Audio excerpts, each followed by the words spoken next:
Presidente, apre Tutto Food, una vetrina straordinaria del Made in Italy ma anche del Made in Lombardy. Una vetrina straordinaria di un comparto che in Lombardia sta dando dei risultati eccellenti, sempre migliori, una vetrina che oggi ci è stato anticipato verrà arricchita in futuro di questa collaborazione con la Fiera di Parma in modo di realizzare la più grande fiera che ci sarà al mondo dell'agroalimentare. Credo che siano due notizie bellissime di cui siamo orgogliosi e delle quali dobbiamo dire grazie al Presidente Pazzali. La Lombardia è la prima regione agricola d'Italia e la seconda d'Europa. Una bella responsabilità.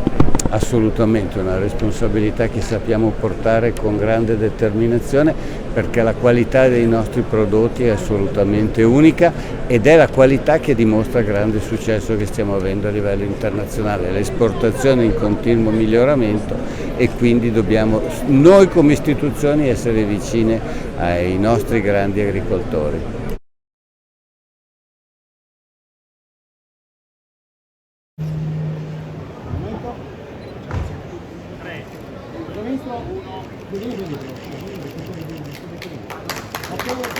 E buon lavoro a tutti, buona giornata e buon lavoro a tutti.